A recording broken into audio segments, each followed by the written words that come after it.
Hello and welcome back to another video. I'm sorry I'm having to do a little bit of a voiceover. My microphone just decided to not work on this first bit of the video.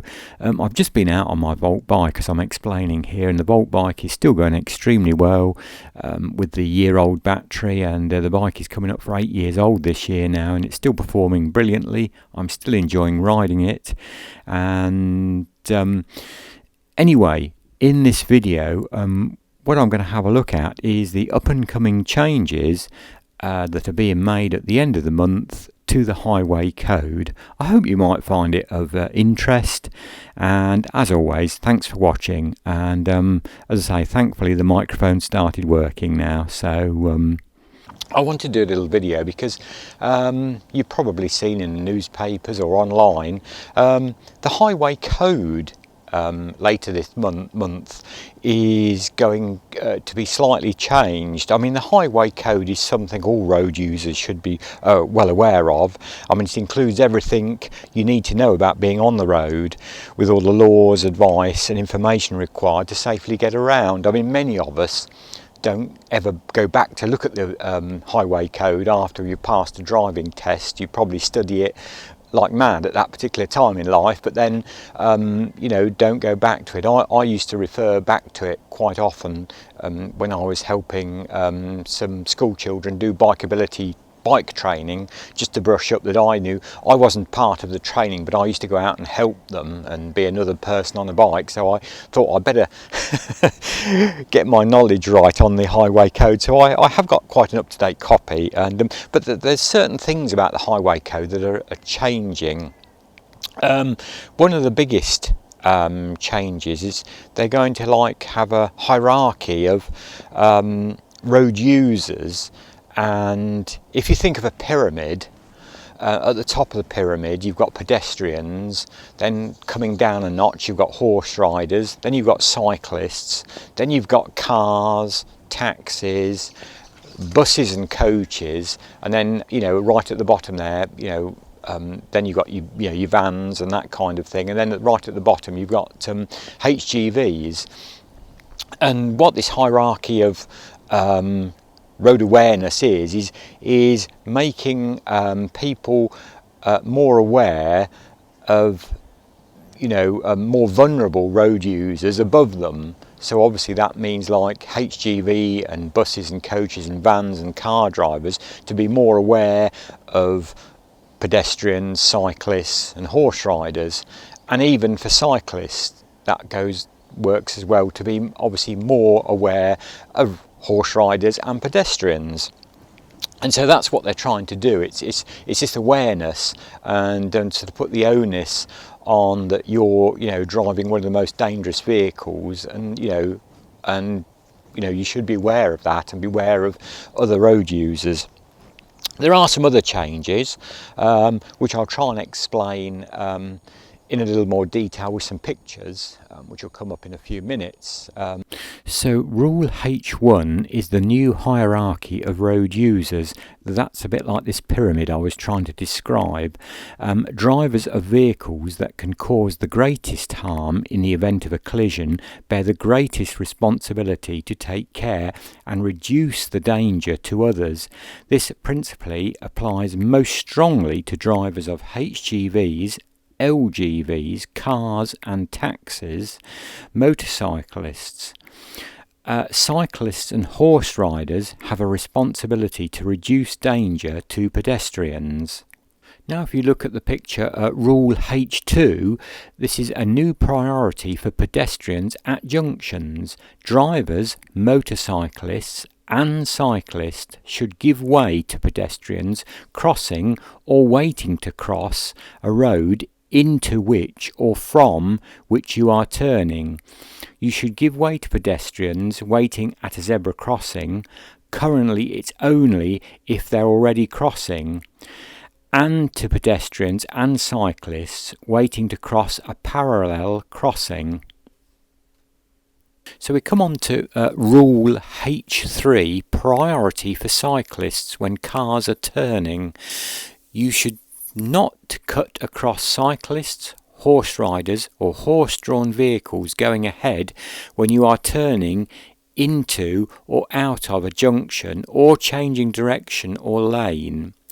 You should give way whether they are using the road, a cycle lane or cycle track. Do not turn at a junction if to do so would cause the cyclist, horse rider or horse-drawn vehicle going straight ahead to stop or swerve. You should stop and wait for a safe gap if necessary. So another new recommendation, when you're getting out of a driver's side of a parked vehicle, obviously getting onto a road, is a new recommendation that people should start to put in practice and use the Dutch reach method. Now, I had never heard of this, and I'm sure perhaps you wouldn't have heard of this. There again, I'll put a descriptive diagram what this is all about. This Dutch reach method involves using the opposite hand to the one that is closest to the door, because this means you reach across your body and turn outwards. This means you naturally check what's coming to reduce the risk of opening the door on a cyclist, which is a good point. And I've nearly been nobbled twice by our village shop by people opening doors, you know, and I do try and give people a wide berth as much as you dare go into the middle of the road, but that can be dangerous in itself. And coming on to overtaking, the overtaking of cyclists, there's new rules that have been designed to further protect two-wheeled road users. It's suggested that you should leave 1.5 metres when overtaking at speeds of up to 30 miles an hour. And you should give them even more space when overtaking at higher speeds. So that's another, implication of these new changes to the highway code.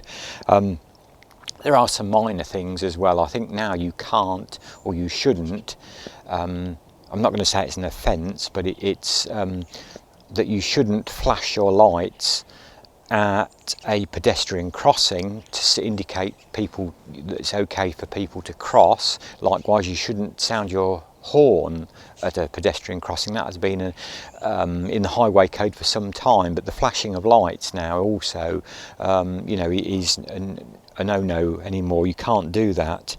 But I think the main thing of these new implications is this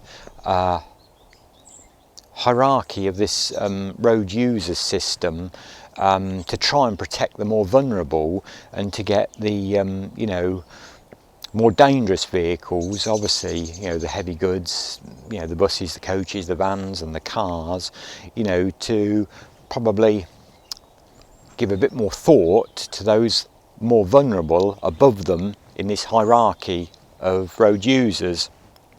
I have to say, it beats me. There's a lot of, I'm not going to knock car drivers, I'm not going to knock lorry drivers here.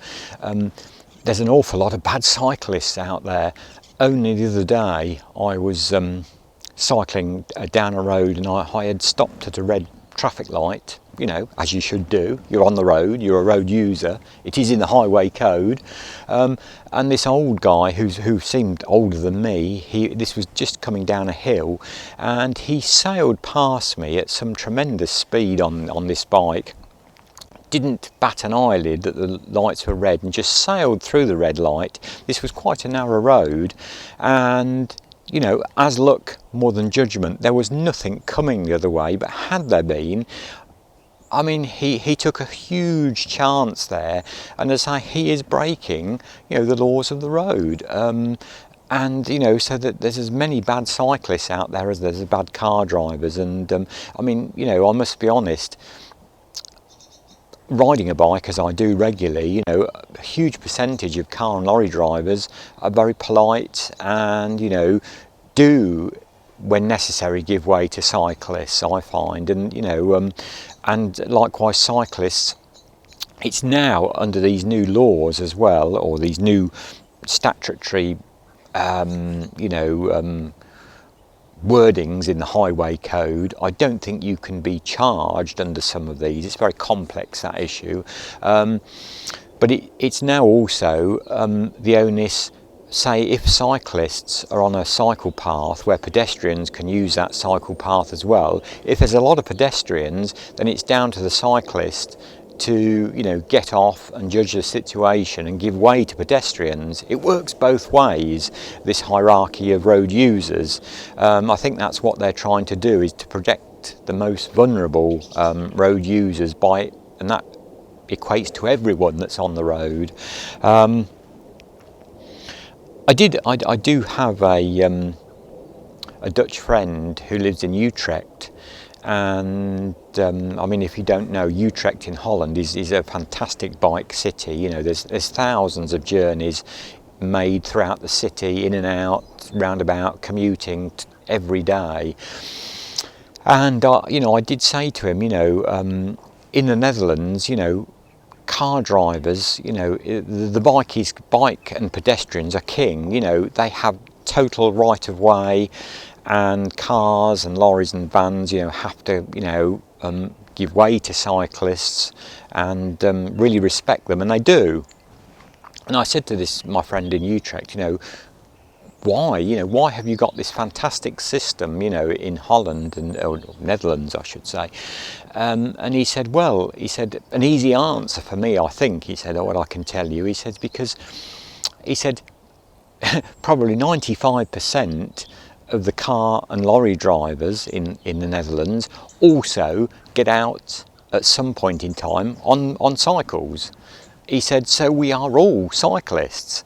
So he said, we want to be treated all the same and give cyclists and pedestrians that, you know, feel of, you know, great safety. He said, you know, we all cycle, or many of us do. He quoted a figure of something like 95%, which is amazing. And he said, obviously, you know, I know what it's like to be on a bike, and I understand, you know, and I know, you know, what the cyclist is going to do. And he said, you know, so I give cyclists the utmost respect. He says, because it might be me tomorrow out there on my bike, and I hope the driver behind me is doing the same. You know, I think we're trying to get onto those kind of lines, whether we ever will in this country, because, as I say, we have some pretty blatantly bad cyclists as well as bad drivers. I see there's a recommendation that, and particularly for e-bikes, there's a loose thinking about that, you know, some training should be given for people, you know, later on in life, if they haven't been cycling and then suddenly go out and buy an e-bike. Well, I don't know about that. I think that's getting a bit sort of dictatorial, isn't it, when you go and buy a bike and then they say it's getting like the motorcycle compulsory training that you have to do if you want to, you know, ride a moped or motorcycle and you don't have a license. You have to do is it CRB or something like CBT or so many letters these days. But anyway, I digress and I'm rambling on now. So that's my very quick look at these series of updates that are coming at the end of January on the highway code. And hopefully, one can always hope that they make the roads safer for all users, right, you know, from that bottom of the HGVs right up to the top to the pedestrians. Whether they will make a lot of difference, you know, to cyclists and pedestrians and everyone on the road, I don't know. According to the AA's finding, you know, 13,000 people polled, nobody knew about these changes, which doesn't particularly bode well, does it? But obviously these things take time, and there has been a lot more press coverage of these new changes coming in. But as always, what do you think? You know, do you think this is going to make any difference to cycling, walking, or car driving? Will it change the attitude of, you know, cyclists who are bad cyclists or bad car drivers? Or but anyway, always lovely to get your comments and your thoughts on this. And as always, thank you for watching. And I'll go and put my Bolt bike away now. I'd done my monthly checks on it today. I pumped the tyres up, and it's another little thing I will say, you know, it's in the highway code, that is, I believe, still, about, you know, doing routine maintenance on your bikes. Yeah, I've checked my brakes, I've done a light lubrication where needed, and pumped my tyres up, checked my lights were working, and it's a good thing to do that every month, as I do. And anyway, as always, thanks for watching. Do take care if you're on the roads, particularly on a bike, and I will see you very soon in a video. And as always, if you like, please do think about subscribing. It does truly help us, and I'm really thankful to everyone that has subscribed and your comments. And please like as well, and I'll see you shortly in another video, and bye for now.